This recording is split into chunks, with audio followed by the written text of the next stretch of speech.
Hey everybody, it's been a while since I've done an update on my Hi-Fi setup, and quite a bit's changed over the past decade or so since I made videos on this. I finally upgraded after a long time of having trouble with vintage receivers and repairing them and then breaking and repairing them and trying different things.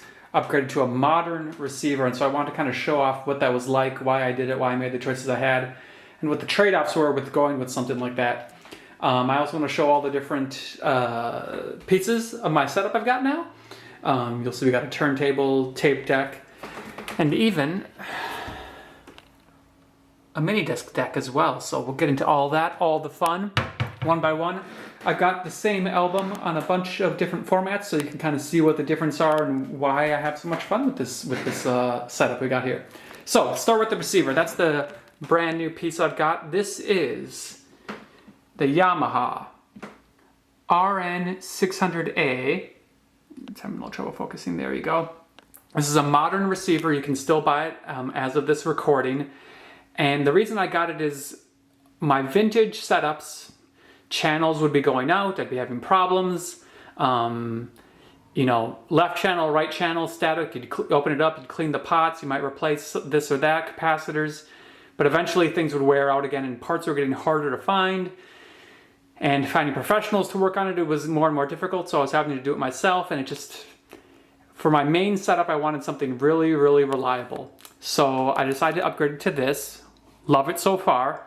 This is an audio-only deck, no video, and here's why I went with it. It's got 3 analog audio inputs. You can see we're on line 2 right now. 2 analog audio outputs, which is important because I have a tape deck, and I also like to record into my computer. 2 Toslink optical digital inputs, plus 2 digital coax inputs, and a phono stage input, which is very important for me, of course. No video inputs. I don't need video. It only has two stereo channels, A and B. I'm only using A right now. This has something like 100 watts power, I think. So plenty powerful for what I need. I just have some okay speakers hooked up to it. Frankly, I should be upgrading those next.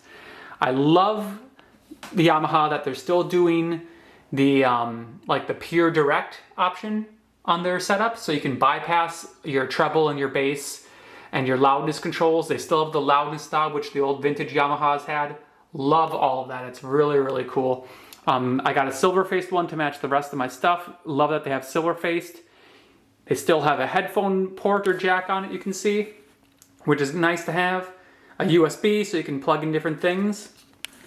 We're on line 2, which I have hooked up to my computer, actually.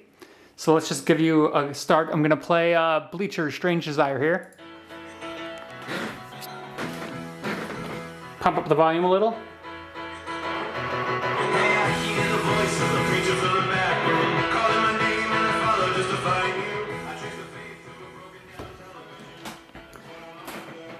I'm using the analog output of my computer, the line out, but of course if your computer had an optical Toslink or something, you could go straight into the digital output.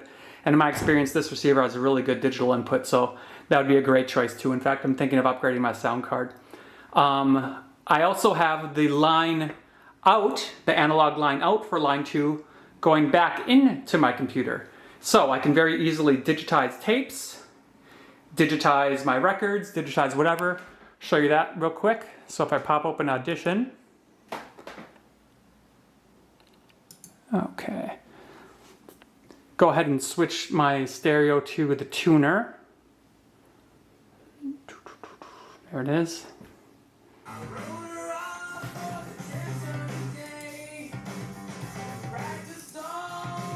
Bam. You'll see Audition's picking it up, no problem. You can adjust the levels in Windows or back down on the receiver, whatever you need to. Okay, so let's go back to line 2. So that's analog line 2, that's all my computer hooked up. Next, got a record player. My favorite piece of equipment. This is a Technics. I'm a big fan of the Technics equipment from the early 80s, late 70s, even mid 80s. This is the Technics Direct Drive SL-D5. I've had it since the beginning. It was kind of the second piece I added to my Hi-Fi after my first vintage receiver 10, 15 years ago. Yeah, actually more like 15 years ago.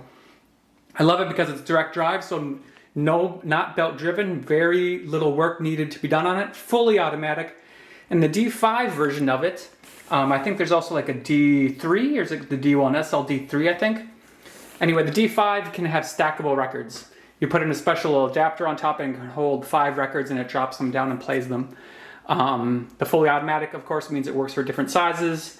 You just tell it what size, you tell it the speed, you tell it how many records you're playing, here's the size, you play it up. So, let's give that a shot here. Switch to phono.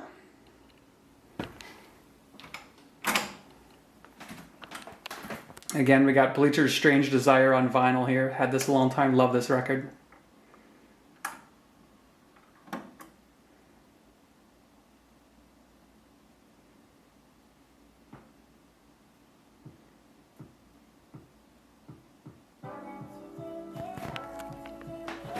There we go, I think we're playing side B here.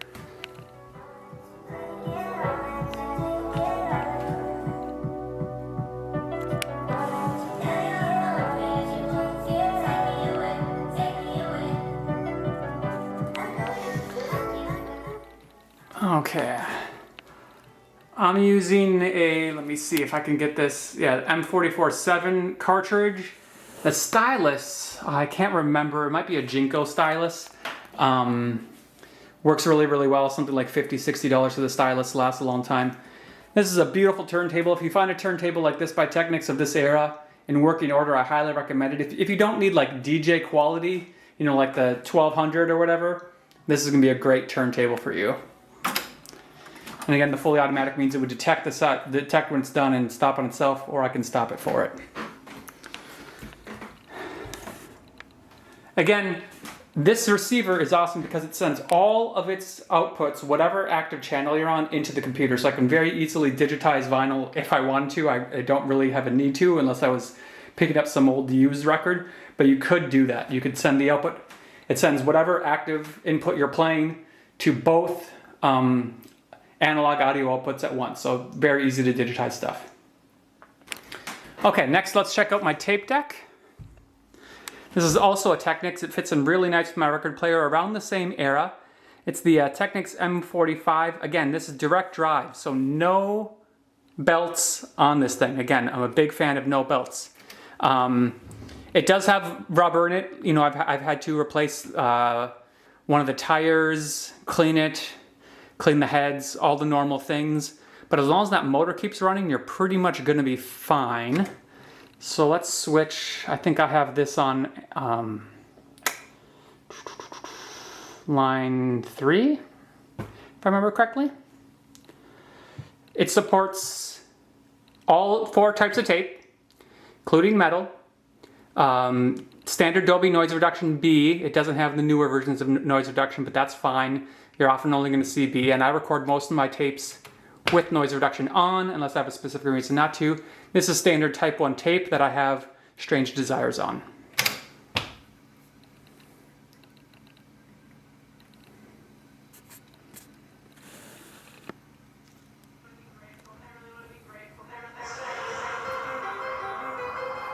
Okay, let's fast forward in there a little bit.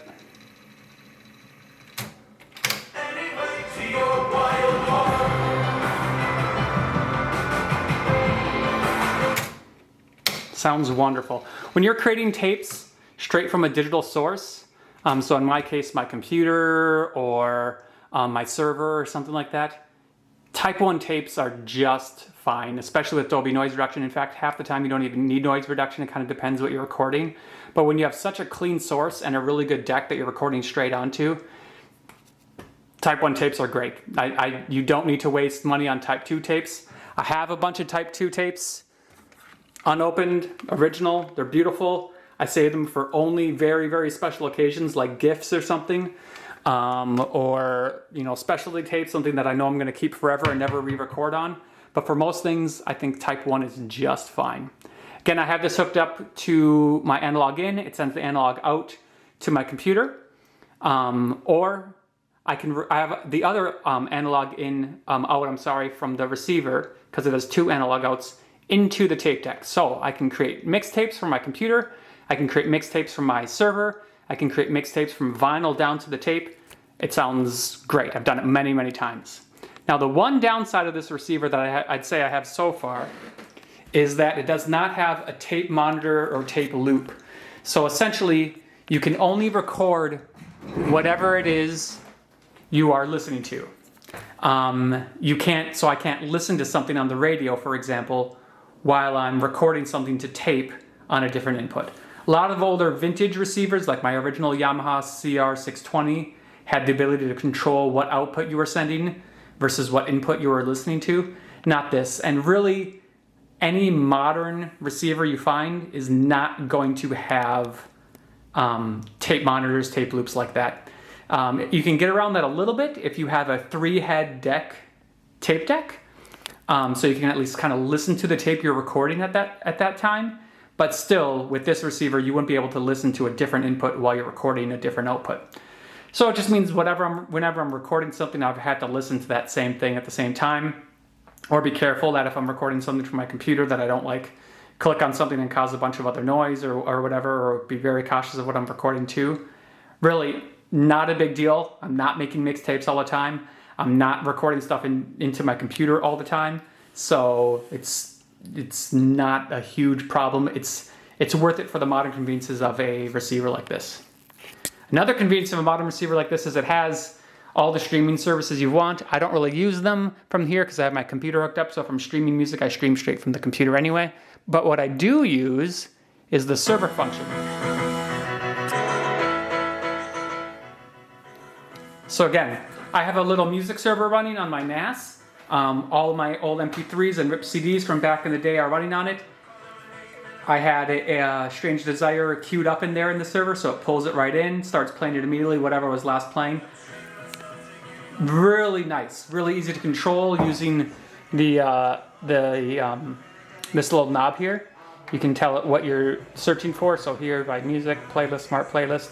I really recommend creating smart playlists or regular playlists because when you start searching by things like artist, you end up having to scroll and scroll, especially if you have a lot. So I have 500 different artists or something like that here. So if I want to get back to Bleachers, I got to get into Bees. There, Bleachers.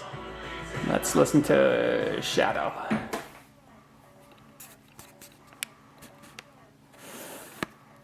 So there you go. But that server function is awesome. I think many modern receivers have this, but double check to make sure it does. Again, this has Spotify, Amazon Music, Tidal. Don't know if it has YouTube Music or not, but it has many of the basics. What I do wish I could do easily, and I can't figure out a way to do it, would be to remove some of those services from the input menu since I'm not planning to use them. Like if there was a hide option, that'd be great. Okay, let's check out the last input that I'm going to use, and that is going to be optical 1. I'm using the digital output on my minidisc deck to go straight into my receiver. So it's pure digital, it never switches to analog until it's in the speakers. Oh, let's turn this bad boy on and actually give you a little tour first. So this is a fairly new edition. This is a Sony minidisc. What's the model number? MDS S39. Okay, and why did I pick this? Specifically, I wanted a deck with both digital in and digital output. Many decks and almost all minidisc decks that can record will have a digital input at the very least. Probably an analog input too. But the digital input lets you very easily copy CDs and stuff. What they don't all have necessarily is a digital output. I want a digital output so I could put it straight into my receiver and have it stay digital all the way. I think there's a huge advantage of that. The levels are pretty much set, not a lot of things you have to control. And if you're going to use minidisc anyway, why not use the digital output, right? I mean, that's sort of supposed to be the benefit of CD or minidisc. It also is fairly modern. This one's from '99, I think. So it has one of the newer versions of HAC, not the newest version. I don't think it supports LP, for example. But I do all my minidiscs in SP anyway. It's supposed to be the highest quality really you can get, and it makes it the most compatible with all the different decks. And I'm rarely putting more than one album on a disc anyway. So here we have Strange Desire. I made this quick on a blank.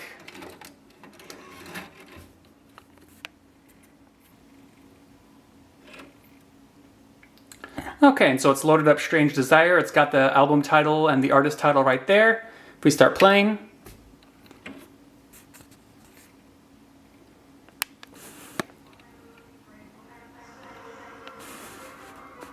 love it. Let's switch forward a few tracks. Great thing about mini disc, instant tracking, of course. And if you press the display button, it shows you time remaining or the title. Back to how much time is played.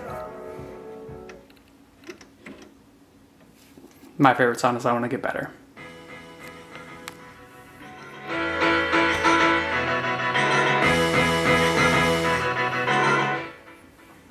So that's the newest addition to my deck setup. Again, that's the Sony minidisc deck MDS S39. Got a ton of blank mini discs. I don't actually record with this deck. I could use the optical, but my receiver, again, another downside, does not have optical out, only optical in.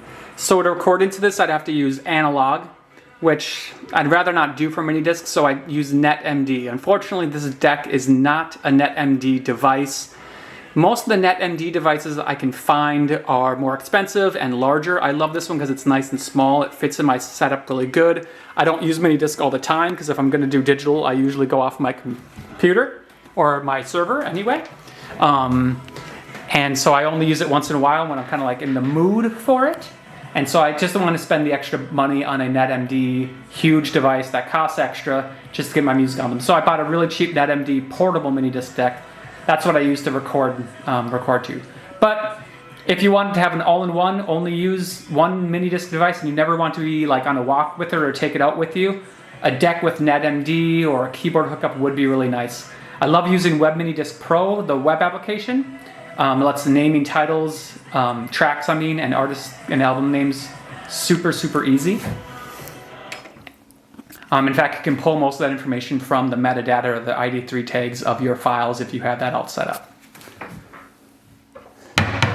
Okay, so there is my full hi-fi setup. Once again, brand new, still able to find Yamaha RN600A. There's a whole bunch of receivers in this line, I think 4 or 5. This is actually one of the cheaper ones on the lower end.